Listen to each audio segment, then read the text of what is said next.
Hello everyone, this is Fan. Today I'm going to share with you a fully automatic Pacu fish farming system. Pacu is a small critter that eats little but produces a lot, making it a great food source during the early and mid-game. Although it doesn't produce much raw fish, a single Pacu normally lays one egg every 1.5 cycles.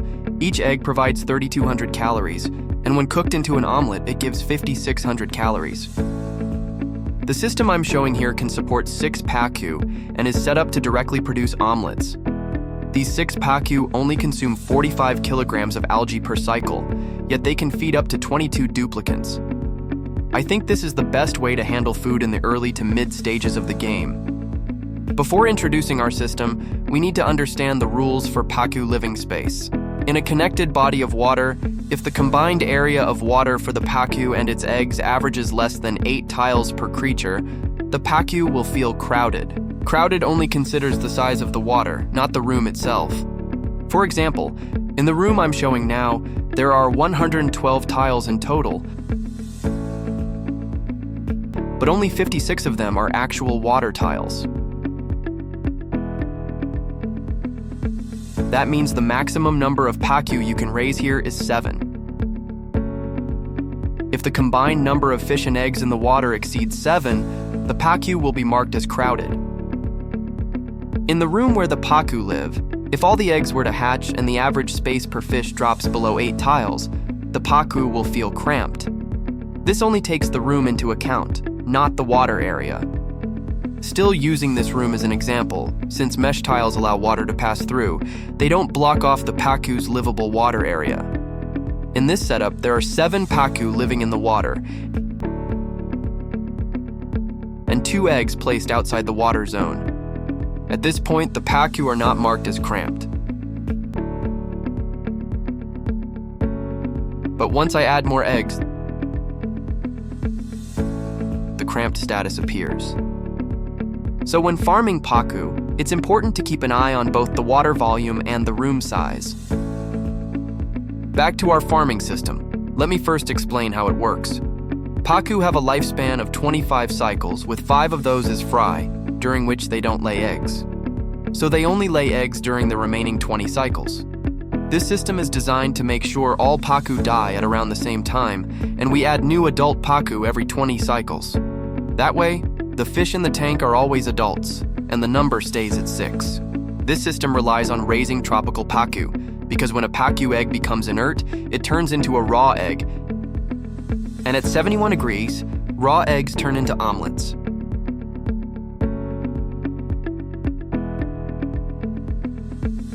Tropical Pacu can survive in temperatures up to 80 degrees, so we can heat the water above 71 degrees to cook the raw eggs into omelets while still keeping the fish alive. Now let me explain how this system achieves those goals. First, how do we add 1 adult Pacu every 20 cycles? We use the timer sensor on the left to control the automatic airlock, setting it to stay open for 10 cycles and then closed for 10 cycles, repeating in a loop. A NOT gate is used to control the loader above. When the airlock is open, the loader is disabled, so the eggs stay inside it. When the airlock closes, the loader becomes active and drops the eggs. With 5 cycles to hatch and 5 cycles to grow, that's 10 cycles from egg to adult. After that, the airlock opens again, and the fish jump into the lower tank, completing 1 replenishment. This cycle then repeats, keeping the fish in the tank always in their adult phase. Next is how we control the number of Pacu being added. We use a weight sensor to manage the conveyor rail output. Since each Pacu egg weighs 4 kilograms, 6 eggs equal 24 kilograms. We set the sensor to close the output when the total weight goes above 24 kilograms. That way, only 6 eggs stay in the upper loader, and any extra eggs are sent down to the lower output. This ensures that only 6 Pacu are added each time.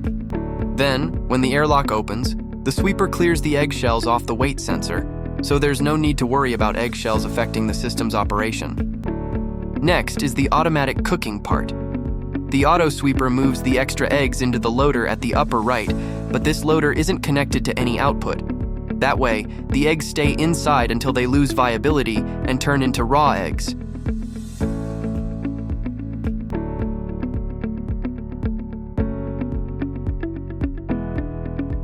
Then, the liquid heater below raises the water temperature to around 75 to 80 degrees, ensuring the raw eggs quickly reach 71 hours and become omelets, which are then sent out of the system. Next, I'll show the construction process for this system. First, build the outer layer of tiles, leaving one tile open on each side of the top row to let duplicants in. On the top right, place a mesh tile. This will be used later to fill the system with water. Then build all the equipment and piping, except for the insulated tile under the fish feeder.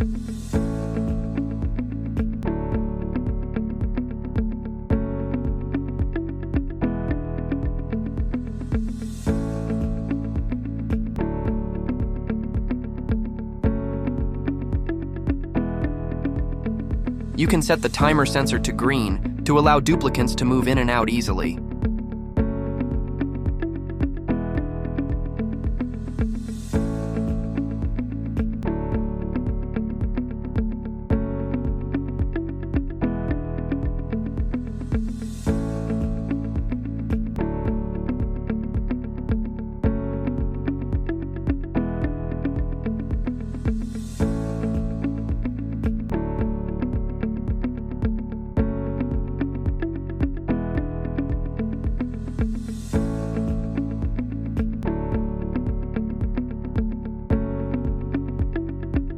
I'll show the conveyor overlay at the end, but one thing to note is that the loader in the upper right needs a short piece of conveyor rail on its output side to function properly. Without it, the loader won't be able to keep items. Above the mesh tile, build a row of bottle emptiers. Once everything is in place, you can start pouring polluted water into the module.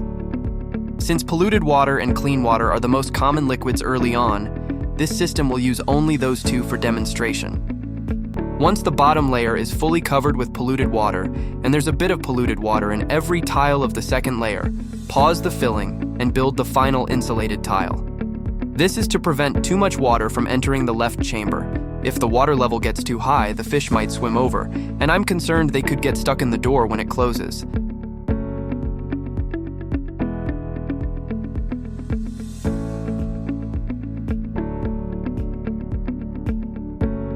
After placing the tile, resume pouring water.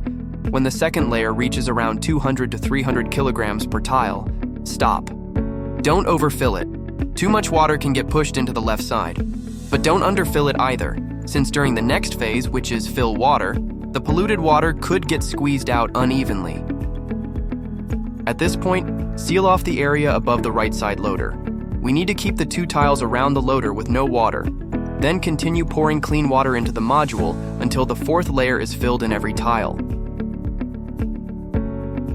Once that's done, you can fully seal off the right side. After that, place a few adult Pacu into the tank. Then you can close the system properly. Set the timer sensor to cycle mode, green for 10 cycles and red for 10 cycles, then reset the sensor. If you've captured regular Pacu instead of tropical Pacu, you'll need to temporarily set the thermosensor to 60 degrees. Set the weight sensor below 24 kilograms. Start by configuring the left loader to accept Pacu eggs and tropical Pacu eggs. After the second cycle, once there are already tropical Pacu in the system, switch it to only accept tropical Pacu eggs. At the same time, we set this loader's priority to 9. The upper right loader should be set to accept all critter eggs. Make sure this loader has a lower priority than the left one, so the sweeper will prefer placing eggs in the right loader. The second loader on the right should be set to accept eggshells, fillets, and omelets. If you haven't cooked an omelet yet, it won't appear as an option. You'll need to come back and set it later. For the fish feeder, we select algae. Once all the fish in the tank are tropical Pacu, you can set the temperature sensor to 75. At that point, the system will be ready to run fully automatically. There are a few more things to keep in mind. First, the directions of the left loader and the first loader at the top right must remain fixed. This ensures the sweeper can place eggs into them properly. Next, be sure to include the pneumatic door. It not only restricts the movement of Pacu, but also allows the 6 Pacu to stay in a separate room, so they won't feel cramped due to the eggs in the top right loader. Next, I'll show the power overlay. Just connect all the electrical devices. Automation overlay. Conveyor overlay. The two output points on the left are connected in series. Also, make sure to build a short section of conveyor rail at the output of the top right loader. This part is essential for the loader to work properly. Finally, you can adjust the size of the system based on your needs. If you're running an 8-duplicant base, 3 Pacu will be enough. I usually prefer a 16-duplicant base, so I raise 6 fish. Not counting the algae I haven't mined yet, I currently have 6,000 kilograms of algae. That's enough to feed 6 fish for over 1,300 cycles, and the output can keep my duplicants alive even longer. Alright, that's all for this video. I hope it was helpful to you. If you found it useful, consider subscribing to the channel. Thanks for watching. I'm Fan. See you in the next one.